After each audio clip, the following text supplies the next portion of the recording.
जब एक देश छोटा है और उसके साथ समंदर पैसिफिक का थोड़ा सा एरिया लग रहा है, लेकिन इंडिया तो प्रॉपर एक वी की शक्ल में इंडो पैसिफिक आगे तक आ रहा है और यहाँ से पूरी दुनिया का ट्रेड हो रहा है 80%। नमस्ते, सत श्री अकाल। कैसे हैं आप लोग? उम्मीद करती हूँ ठीक होंगे, खुश होंगे। मैं हसीका अली और मेरे साथ हैं तारिक नियाज़ी। अस्सलाम वालेकुम, नमस्ते, सत श्री अकाल। उम्मीद करता हूँ ठीक होंगे, खुश होंगे। दोस्तों, जहाँ रहें खुश रहें, माँ बाप का ख्याल करें, क्योंकि माँ बाप है तो सभी कुछ है। आज की हमारी वीडियो है बहुत इंटरेस्टिंग से स्टार्ट करते हैं अपनी वीडियो को without wasting any time. So let's start. Hey guys, तो वीडियो का टाइटल है Why USA and Russia both desperately want India's master stroke। से स्टार्ट करते हैं। आज यूएसए और रशिया दुनिया के दो सुपर पावर्स भारत के लिए एक टग ऑफ वॉर कर रहे हैं। ये दोनों भी देश इंडिया के साथ अपनी दोस्ती और गहरी करना चाहते हैं।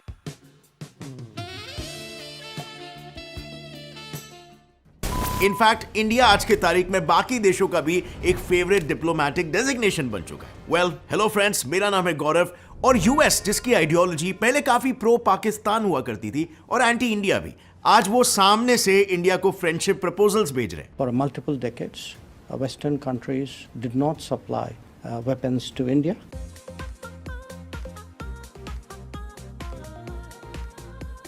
वेल, but आखिर क्यों? क्योंकि आज के तारीख में नए जियोपॉलिटिकल प्लेग्राउंड यानी इंडो पैसिफिक का सबसे बड़ा खिलाड़ी भारत है। India is an essential partner for us in realizing our shared vision of a free and open Indo-Pacific. अब दूसरी ओर रशिया और इंडिया के टाइज तो काफी अच्छे हैं, लेकिन आज की तारीख में रशिया की स्थिति ऐसी है कि दो ही लोग हैं जिससे रशिया कभी भी रूठना अफोर्ड नहीं कर सकता। एक है चाइना के शी जिनपिंग और दूसरे भारत के Narendra Modi. If there were two people on the planet that Vladimir Putin did not want to get the cold shoulder from, or doesn't want to in general, it's Xi Jinping and Narendra Modi. In fact Putin की और नरेंद्र मोदी की तो personally भी काफी गहरी दोस्ती है और ये दोस्ती इसी क्लिप से झलकती है जहां पर 50 मिनट के डिनर को 3.25 घंटे तक खींच लिया। कितना टाइम लेंगे वो? बोले साहब ज्यादा से ज्यादा 50 minute, maximum 50 minute.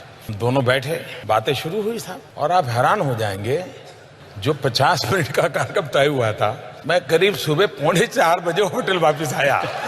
Amazing, right? लेकिन ये दोस्ती भी कोई आज की नहीं है। As you all know, Russia और इंडिया ऑल वेदर फ्रेंड्स रह चुके हैं। सो सबको पता है कि 1971 में इंडिया ने पाकिस्तान को हराया था। इनफैक्ट उनके 93,000 सोल्जर्स को भी इंडिया ने कैदी बना लिया था। बट बहुत कम लोग ये जानते हैं कि उस जंग में यूएस के ट्रैप से इंडिया को रशिया ने ही बाहर निकाला था। अब वॉर के दौरान पाकिस्तान के उस टाइम के गुड फ्रेंड ने इंडिया पर न्यूक्लियर हमला करने का फैसला कर लिया। इनफैक्ट यूएस की nuclear missile Bay of Bengal के रास्ते इंडिया की तरफ बढ़ने भी लग गई थी और उसी वक्त पीछे से आकर रशियन नेवी ने यूएस को ब्लॉक कर दिया, जिसकी वजह से फाइनली यूएसए को जंग से पीछे हटना पड़ा, क्योंकि यूएसए को लगा मामला एस्केलेट हो जाएगा। अब रशिया के इस मूव से इंडिया को डेफिनेटली बहुत कॉन्फिडेंस मिला and the rest is history. इसके अलावा दोनों कंट्रीज ने एक ट्रीटी भी साइन की थी जिसमें रशिया ने इंडिया को एश्योर किया था कि वो कभी भी इंडिया की सिक्योरिटी पर आंच नहीं आने देगा। और वेल, यही 1971 का वॉर इसका बेस्ट एग्जाम्पल है। इनफैक्ट अगर गौर से सोचा जाए तो ऐसा हो सकता था कि आज कश्मीर, गोवा, दमन और दीव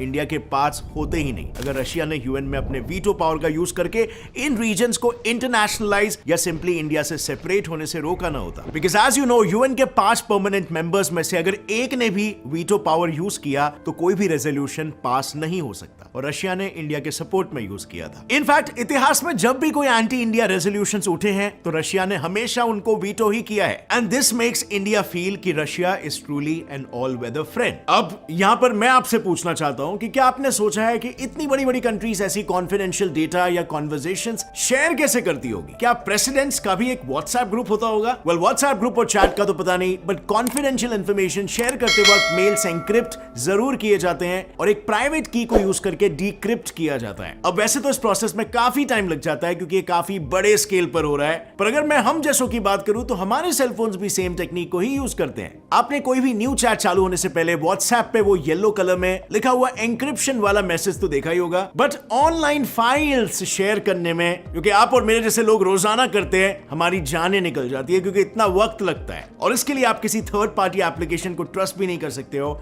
और इसीलिए वंडर शेयर लाया है मोबाइल मोबाइल ट्रांस। ये एप्लीकेशन एकदम इजी टू यूज है और सिक्योर है, जो 18+ फाइल फॉर्मेट्स को सपोर्ट करता है। इस ऐप पर आप अपने व्हाट्सएप का डेटा बैकअप या फिर म्यूजिक प्लेलिस्ट भी ट्रांसफर कर सकते हो इजीली और फास्ट। इसके लिए आपको बस नीचे डिस्क्रिप्शन में दिए गए लिंक से इसे डाउनलोड करना है, इंस्टॉल करना है और सिलेक्ट द ओल्ड और new device, scan the other phone to pair, select the files that you want to transfer and done. ये ट्रांसफर एंड्रॉइड और iOS के बीच भी हो सकता है, वो भी कुछ सेकंड्स में। तो अभी जाओ, डिस्क्रिप्शन में दिया गया है लिंक, डाउनलोड करो मोबाइल ट्रांस और पाओ 40% off on our Black Friday sale. And now let's jump back to the topic. India और रशिया के बीच अभी एक अच्छी खासी अंडरस्टैंडिंग है और इसी वफादारी को इंडिया भी चुकाता है रशिया से डिफेंस इक्विपमेंट्स परचेज करके रशिया को बिजनेस देकर। इंडिया के ऑलमोस्ट 50% डिफेंस इक्विपमेंट्स रशिया से ही आते हैं। और मजे की बात तो यह है, जब यूएस ने इंडिया को रशियन ऑयल खरीदने से मना किया था तो इंडिया ने कम करने की जगह पर उल्टा इंपोर्ट्स और बढ़ा दिए। बट हां, जब बात यूक्रेन वॉर पर आई तो मोदी जी ने अपना पॉइंट भी साफ साफ पुतिन के सामने रख दिया। आज का युग युद्ध का है नहीं, और हमने फोन पर भी कई बार आपसे इस विषय में बात की है। उन्होंने पुतिन को यह क्लियरली कहा, this is not an era of war. पर इंटरेस्टिंग बात तो यह है कि पुतिन ने भी बिना हिचकिचाए ये एडमिट किया कि या इंडिया के कंसर्न्स वो समझ सकते हैं और उस पर काम भी करेंगे। It is not very good news. I know about your position on the conflict in Ukraine, and I know about your concerns. I know that you share these concerns, and we want all of this to end as soon as possible. So clearly इन वार्तालाप से India के diplomatic relations Russia के साथ दिखते हैं। अब दूसरे तरफ यूएसए में अंडरस्टैंडिंग कैसे इंप्रूव हुई, इसके बारे में भी थोड़ा जान लेते हैं, ताकि हम ये जान सके कि इस पॉइंट पे यूएसए को सपोर्ट करना या रशिया को सपोर्ट करना इंडिया के लिए ज्यादा फायदेमंद साबित हो सकता है। सो जैसे आप सभी जानते हो, यूएस के साथ इंडिया की अंडरस्टैंडिंग स्टार्टिंग में बिल्कुल भी अच्छी नहीं थी कि वो इस इंडो पैसिफिक रीजन को एशिया पैसिफिक बोलते थे, सिर्फ ताकि इंडो ये नाम से वो इसे रेफर ना कर सके। I repeat, will not come at the expense of the Asia Pacific.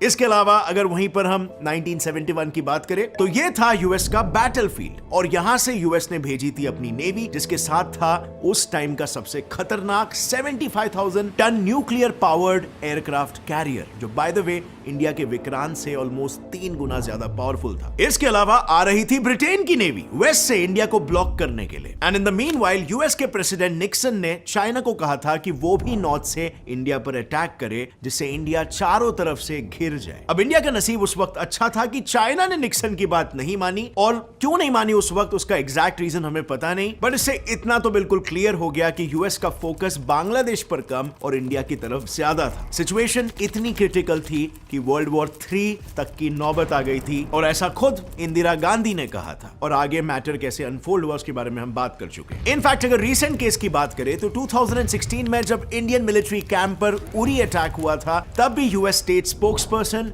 ने अटैक में पाकिस्तान की इन्वॉल्वमेंट को पूरी तरीके से नकार दिया था। And as we all know, सारे एविडेंसेस पाकिस्तान के खिलाफ थे, लेकिन यूएस ने फिर भी सपोर्ट किया। सो ये सारे एपिसोड्स मैं इसीलिए बता रहा हूं ताकि आप समझ सको कि यूएस किस हद तक जा सकता है रशिया और उनके एलाइज को काउंटर करने के लिए। और इंडिया के तरफ रशिया का हमेशा से सॉफ्ट कॉर्नर क्यों रहा है, इसके पीछे का भी रीजन आपको मालूम होगा। मैंने एक वीडियो बनाया था titled why Russia is India's worst enemy करके। उसमें मैंने बताया था कि रशिया इंडिया को क्यों इतना सपोर्ट करता है, क्योंकि केजीबी की फंडिंग्स यहां पे आ रही थी और इंडिया को एक सोशलिस्ट नेशन बनाने की कोशिश की जा रही थी, और उसमें इंदिरा गांधी की गवर्नमेंट सबसे ज्यादा इन्वॉल्व थी। तो उस टाइम से ही रशिया का सॉफ्ट कॉर्नर इंडिया के साथ डेवलप हो गया, and as a result Pakistan का हार्श कॉर्नर इंडिया के खिलाफ अलाइन कर दिया। इनफैक्ट यही वजह है कि इंडिया इन दो सुपर पावर्स के आइडियोलॉजीज के बीच में पिस रहा है। अगर वो एक सुपर पावर की आइडियोलॉजी की तरफ बढ़ने लगता है या उसके साथ अपने रिलेशंस को स्ट्रॉन्ग करता है, तो दूसरा सुपर पावर नाराज हो जाता है और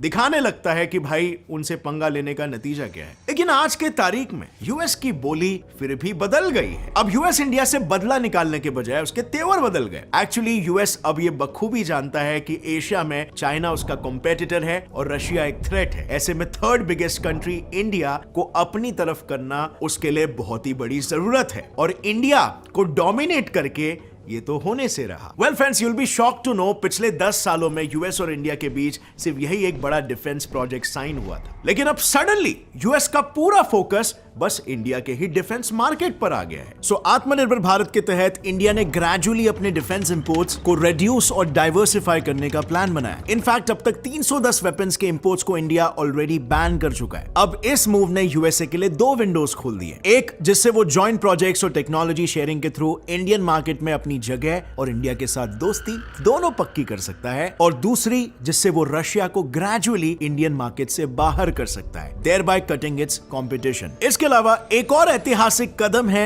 इंडिया का जियोस्पेशियल पैक्ट साइन करना। सो यूएसए के 4 सबसे सिग्निफिकेंट डिफेंस एग्रीमेंट्स होते हैं, जो माइंड यू यूएस सिर्फ उन स्पेशल कंट्रीज के साथ साइन करता है जिनके साथ वो अपनी मिलिट्री इंफॉर्मेशन, लॉजिस्टिक्स, सिक्योरिटी सब कुछ शेयर करना चाहता है। अब अगर इकोनॉमिकली देखें तो रिपोर्ट्स के हिसाब से यूएसए की 200 बिग मल्टीनेशनल कंपनीज चाइना से अपना मैन्युफैक्चरिंग बेस इंडिया में शिफ्ट करने का प्लान बना चुकी है। और तो और कोका कोला, जेपी मॉर्गन और डिस्कवरी जैसी इतनी सारी कंपनीज तो ऑलरेडी इंडिया में सेट भी हो चुकी है। अब रही बात जियोपॉलिटिक्स की, तो यूएस ने इंडिया को अपने ब्लू डॉट नेटवर्क को ज्वाइन करने के लिए इन्विटेशन भी भेज दिया है। अब ये नेटवर्क एक इंफ्रास्ट्रक्चर प्रोजेक्ट है जो एक्सक्लूसिवली अफ्रीका से साउथ ईस्ट एशिया यानी इंडो पैसिफिक रीजन में ऑपरेट करता है, मेनली चाइना के बीआरआई को टक्कर देने के लिए। सो यूएस ने ऐसा क्यों किया? क्योंकि यही इंडो पैसिफिक आज वर्ल्ड पॉलिटिक्स का नया प्लेग्राउंड बन गया है, जिसके बीचों बीच एकदम वॉर्टेक्स में आता है हमारा भारत। अब गाइस सवाल यह है कि आखिर ऐसा क्या चल रहा है कि इंडो पैसिफिक में सारी ग्लोबल पावर्स का ध्यान यहां पर अटक गया है। वेल, ये वेब देख रहे हो, ये चाइना का बीआरआई प्रोजेक्ट है जिसने पूरे रीजन को बहुत स्ट्रेटेजिकली एक मुट्ठी में जकड़ लिया है। अब देखो चाइना के ईस्ट की तरफ, इस हाइपोथेटिकल लाइन का नाम है 9 डैश लाइन, जिसके अंदर आने वाले सारे आइलैंड्स को चाइना अपना क्लेम करता है under its aggressive expansion strategy, और इस वजह से यूएसए इज वेरी कंसर्न्ड। और यही रीजन भी है कि आज के तारीख में यूएस की 60% नेवी इंडो पैसिफिक में तैनात है, और क्वाड,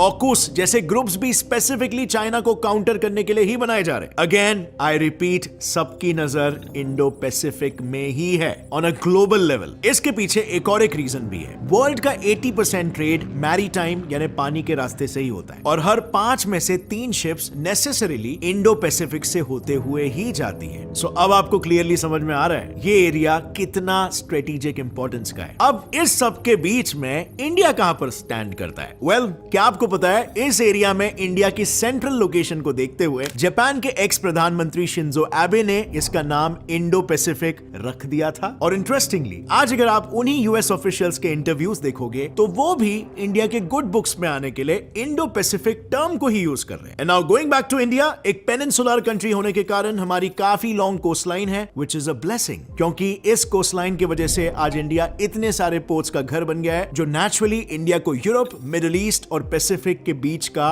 बेस्ट मिडिल स्पॉट बनाता है। इसके अलावा आईएचएस की रिपोर्ट तो ये तक कह रही है कि इंडिया अगले 8 सालों के अंदर जापान को इकोनॉमिकली पीछे छोड़ने वाला है। एंड ऑनेस्टली जिस स्पीड से इंडिया में कंपनी सेटअप हो रही है, ऐसा होना कोई बड़ी बात नहीं है, और इसीलिए इन्हीं सब रीजंस की वजह से इंडिया का इन्फ्लुएंस इस रीजन में इतना स्ट्रांग होते जा रहा है कि खुद ऑस्ट्रेलियन हाई कमिश्नर ने इंडिया को इंडो पैसिफिक का नेचुरल लीडर ठहरा दिया है। इनफैक्ट कार्नेगी रिपोर्ट का भी यही कहना है, इंडो पैसिफिक के आइलैंड नेशंस भी इंडिया को ही एक पोटेंशियल लीडर के तौर पर रिकॉग्नाइज करने लगे हैं। अब फ्रेंड्स अगर ऑनेस्टली देखा जाए तो एशिया के 3 मेन पावर्स है, चाइना, जापान और इंडिया, और हम सभी जानते हैं कि चाइना एक डेमोक्रेसी नहीं है जो उसे ऑटोमेटिकली एक कम रिलायबल पार्टनर बना लेता है। अब बचा जापान, जहां के लोगों की एवरेज एज ही 50 इयर्स है, प्लस पॉपुलेशन इंडिया के सामने काफी कम है, हेंस इकोनॉमिकली देखें तो जापान एक बड़ा मार्केट नहीं है। और इसीलिए यही 2 डीज, डेमोक्रेसी और डेमोग्राफी, इंडिया को इस रीजन का एक नेचुरल प्रेफर्ड चॉइस बनाते हैं। और इसीलिए अगर आप देखोगे तो आज इंडिया के साथ सिर्फ इंडो पैसिफिक ही नहीं बल्कि दुनिया के हर देश अच्छे रिलेशंस बना रहे हैं। सीधी सी बात है, जियोपॉलिटिक्स में चढ़ते सूरज को हर कोई सलाम करता है, और इस पे हमने ऑलरेडी एक वीडियो भी बनाया। अगर आपको देखना है तो आप ऊपर आई बटन पर क्लिक कर सकते हो,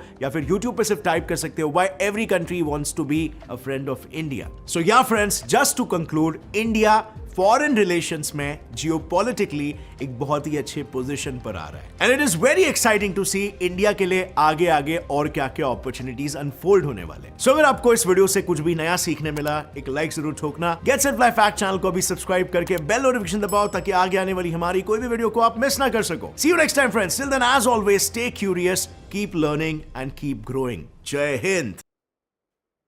जी जनाब, क्या पल्ले पड़ा? कुछ पल्ले पड़ा मेरे को। क्या? अच्छा, मैं एग्जैक्टली अक्सर ये सोच भी रही थी और हर वीडियो के बाद ये सोचती थी, जब इंडिया को बहुत ज़्यादा इंपॉर्टेंस दी जाती थी, वैल्यू दी जाती थी, और ये कहा भी जाता है, जयशंकर की तरफ से कई बार कहा गया कि अभी जो हालात हैं और जो एक हमें देखने को मिलता है लोगों की तरफ से या मुल्कों की तरफ से जो रिस्पॉन्स देखने को मिलता है, वो हमें पहले नहीं देखने को मिलता था। और जैसे कि आपने क्रूड ऑयल के मामले में जब देखा कि उन्होंने कहा कि आप इनसे इंपोर्ट करना बंद करो, तो उन्होंने और मज़ीद एक तरीके से क्वांटिटी बढ़ा दी, बजाय इसके कि कम लाते, और वो किसी के भी प्रेशर में नहीं आ रहे थे इंडिया या इंडियन गवर्नमेंट। तो मैं उस वक्त ये भी सोच रही थी कि ऐसा अब क्यों कर रहे हैं, ऐसा पहले क्यों नहीं करा कभी। तो फिर मुझे ऐसा लगता था शायद पहले इतनी स्टेबिलिटी नहीं थी, या शायद पहले इतने मौके नहीं थे, शायद पहले ऐसे पॉलिटिशियंस नहीं थे, ऐसे एटीट्यूड वाले। जैसे शंकर के हवाले से हम अक्सर बात करते हैं, बड़े स्ट्रेट फॉरवर्ड हैं, लगता है लोगों को, वो जबकि कहते हैं कि मैं तो हमेशा फैक्ट की बात करता हूँ, हमेशा सही बात करता हूँ, लेकिन लोग उनको कहते हैं बड़े स्ट्रेट फॉरवर्ड है, बड़े अग्रेसिव हो जाते हैं, बड़े रूडली बिहेव करते हैं समटाइम्स। तो मैं यही सोचती थी कि शायद ऐसे पॉलिटिशियंस नहीं थे जो स्ट्रेट फॉरवर्डली बात करें, जो इंडिया का पक्ष रख सकें, जो बता सके कि हमारा मकसद क्या है, हम किस हवाले से काम करना चाहिए हैं। हम सिर्फ और सिर्फ इंडिया की तरक्की, इंडिया के आवाम के बारे में सोचते हैं, हम वर्ल्ड के बारे में सोचते हैं, हम वर्ल्ड को आगे ले जाना चाहते हैं, एशिया को आगे ले जाना चाहते हैं। जो भी मामला थे ये पहले क्यों नहीं आए सामने। तो अब मुझे बेसिक एक मैन रीज़न, एक रीज़न पता चल गया, जो मैन है, जो मैन मुद्दा है, वो है इंडो पैसिफिक।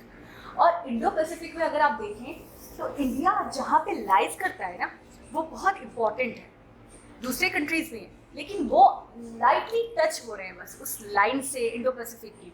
लेकिन इंडिया का पूरा अमल दखल है, ऐसा लगता है कि इंडिया ही है।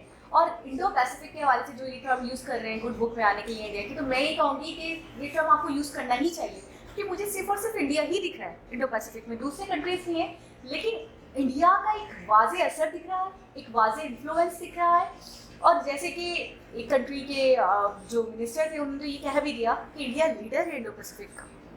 तो इसमें मुझे मैन रीज़न, मैन मुद्दा समझ में आ रहा है कि इतनी बातें और इतने मसाइल और इतने लोगों का बिहेवियर का चेंज हो जाना, कलर का चेंज हो जाना, यूएस ले आ रहा है, फ्रांस ले आ रहा है, और रशिया तो खैर उनसे तो अच्छे क्रम से, बांग्लादेश से भी हमने देखा, उनकी भी मिनिस्टर आए, उनको भी बड़ा सराहाया गया, बड़ी रिस्पेक्ट दी गई, उन्होंने भी बड़ा सम्मान दिया मोदी जी को।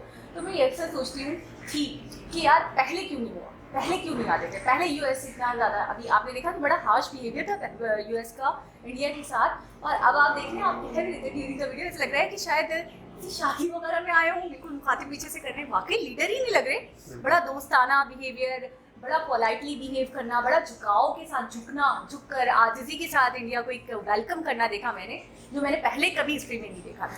अच्छा, एक चीज़ और थोड़ी सी समझ में आ रही है कि पूरी दुनिया के जो फैसले हैं, पूरी दुनिया के जो एक दूसरे के साथ टर्म एंड कंडीशन हैं, या पूरी दुनिया के साथ जो एलाइज बन रहे हैं, जो ग्रुप्स बन रहे हैं, वो सिर्फ और सिर्फ जो असल जो दो बड़े इश्यूज़ हैं वो है रशिया और अमेरिका, असल वो जो इशू हैं। अच्छा, उसी वजह से ही एक सुपर पावर किसी को सपोर्ट करता है, एक सुपर पावर किसी और को सपोर्ट करता है, वो सुपर पावर उसको सपोर्ट इसलिए करता है कि वो उसके साथ नहीं है या वो उसके साथ है। मैं समझता हूँ पाकिस्तान को, अमेरिका को पाकिस्तान से कोई लेन देन नहीं, लेकिन इस वजह से है कि यार इंडिया और चाइना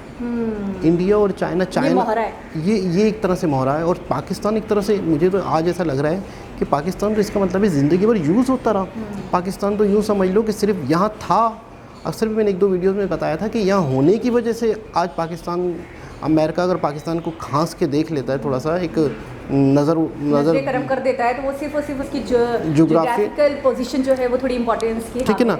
अच्छा, मैंने अक्सर रिएक्शन से पहले वीडियोस देखता था, तो जिसमें हमें बहुत सारे ऐसे लोग बताते थे कि पाकिस्तान जहाँ है, इस वजह से पाकिस्तान दुनिया का सबसे बेहतरीन मुल्क है। अच्छा। क्योंकि इंडो पैसिफिक लगता है। अच्छा, पाकिस्तान में भी इंडो पैसिफिक कहा जाता है? हाँ, मैंने देखा। नहीं, हम लोग कहते हैं बहरा अरब।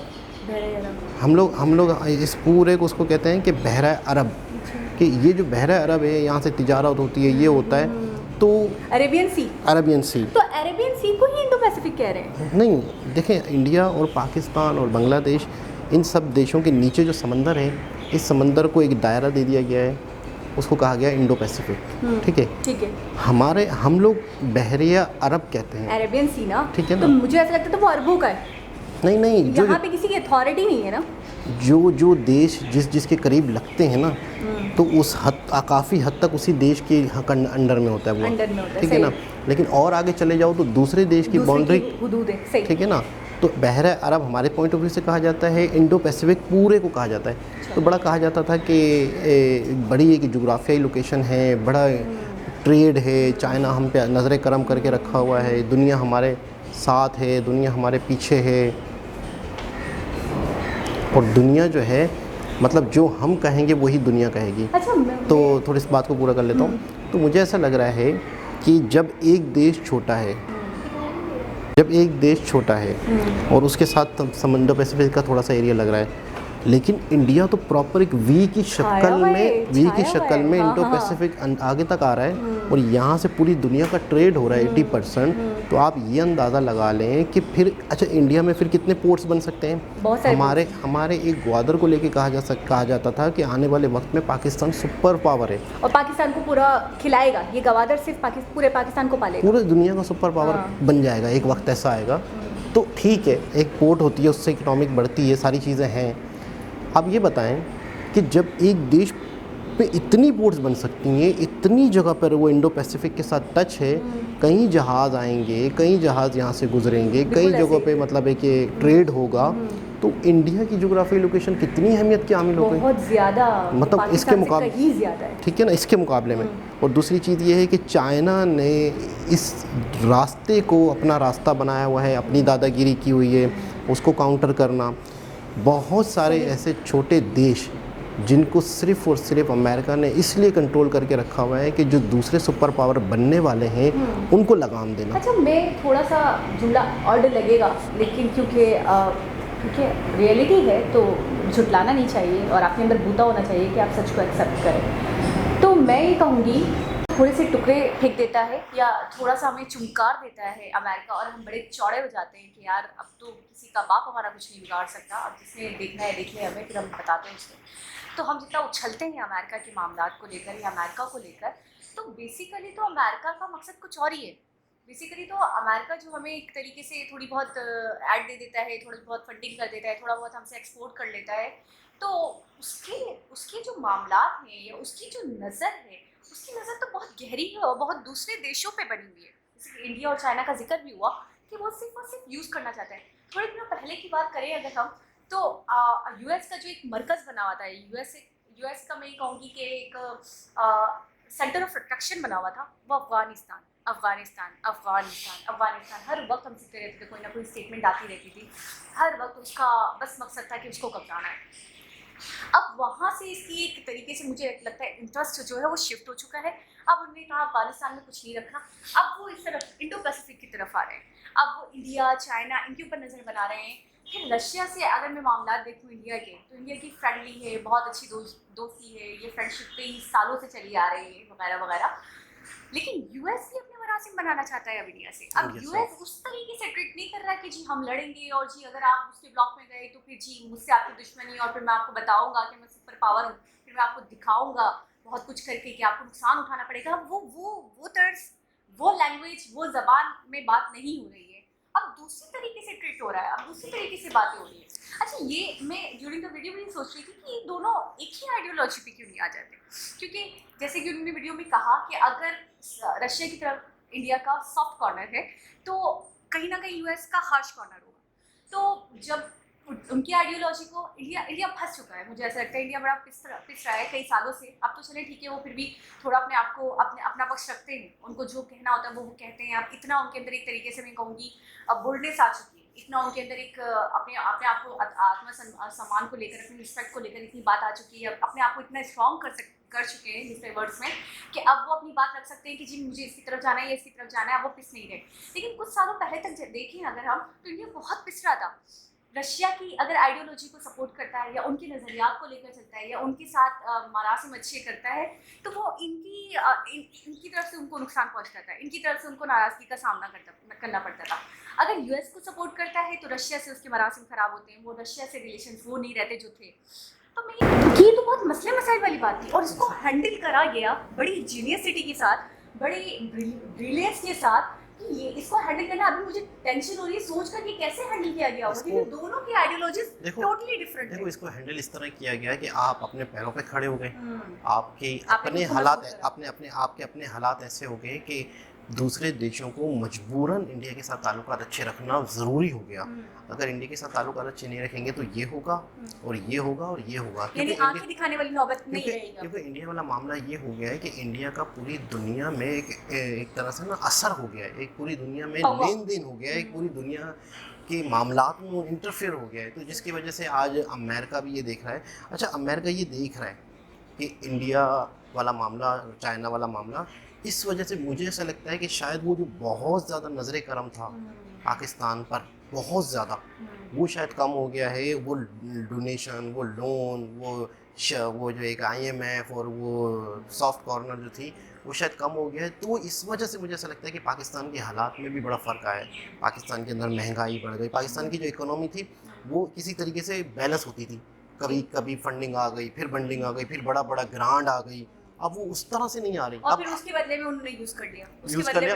बदले में उन्होंने अपना काम, अपना मुझे- उल्लू सीधा करवा लिया। मुझे लगता है कि अब उनका उल्लू जो वो सीधा ही हो गया है। सीधा ही हो गया। तो अब उनके उल्लू को ज़रूरत नहीं पड़ रही कि पाकिस्तान की तरफ ज़्यादा झुकाव करें, लेकिन अब वो सिर्फ और सिर्फ थोड़ा बहुत जो है ना, धमकाने के लिए। थोड़ा बहुत जो है ना हिसाब किताब रखने के लिए कि पुराना ताल्लुक है तो चलो भाई ठीक है। नहीं नहीं नहीं नहीं, अभी भी नहीं, नहीं नहीं। समझे आप, नहीं समझे आप। 3 से 4 वीडियोस में मैंने ये बात सुनी है, और ये लोग पागल नहीं, कोई भी वीडियो बनाते हैं बड़ी रिसर्च होती है। 3 से मेरे प्रशांत हवनी जी की वीडियो में ये बात सुनी है, मैंने इनकी वीडियो में ये बताया बात था सुनी ना है। कि इंडिया को कहीं ना कहीं थोड़ा सा थोड़ा सा प्रेशराइज रखने के लिए हाँ। यहाँ से आपकी बैंड बजा सकते ये हैं। हमारा ही है, ये हम ही है। ये हम ही है, ये पाकिस्तान नहीं है, ये हम ही है। तो हम वो थोड़ा सा हमें जो टुकड़े अभी भी फेंक रहे हैं, वो ये नहीं है कि उनका सॉफ्ट कॉर्नर था, उनको थोड़ा लगा हो गया, वो बड़े इमोशनली नहीं, अटैच्ड हो गए। नहीं, किसी ऐसे- खुश फैमिली में नहीं रहे आप। तो ये है कि हम थोड़ा सा अभी भी प्रेशराइज रखें इसको। बिल्कुल इंडिया ऐसे। अपने आप में सुपर पावर बन रहा है, बने, मोस्ट वेलकम, लेकिन थोड़ा सा इसको अभी भी दबाते रहना है। अच्छा, यूएस की एक पॉलिसी मैंने बहुत अच्छी समझी है, वो ये कि सामने से आके लड़ता नहीं है, बिल्कुल सामने से आके अपने आप को नेगेटिव नहीं साबित बिल्कुल, करेगा। हम तो बिल्कुल, बड़े अच्छे हैं, हम तो बड़ा अमनो अमान चाहते हैं, हमें तो बहुत चाहिए नहीं, हमें तो चाहिए नहीं कुछ। आपको पता हम है- बड़े महान, आपको हम पता बड़े है- महान, लेकिन सारे फसाद इसी के, सारे फसाद। आपको पता है एक देश बहुत ही ज़बरदस्त है, बहुत ही बेहतरीन है, वहाँ पे कोई मसाइल नहीं है, लेकिन वहाँ पे क्या मसाइल हैं? इनकी पॉलिसी, अमेरिका की पॉलिसियों के लेके वहाँ के जो पढ़े लिखे लोग हैं बाकायदा तनकीद करते हैं कि अब वहाँ पे ये नहीं है, गुर्बत हो तो ये हो, ये मसले और मसाइल वो अपने अंदर के जो मैटर्स हैं ना, जो इंटरनल मैटर्स हैं, उनको दबाते हैं। जैसे हमारे यहाँ गुर्बत है, तो बाकायदा अमेरिका की पॉलिसियों पे वहाँ पे आवाज़ उठाते हैं। हाँ, तो एक बहुत ही डिटेल ज़बरदस्त इंफॉर्मेटिव वीडियो थी। दोबारा किसी और हिसाब से मुलाकात होगी, जब तक के लिए अल्लाह हाफिज़।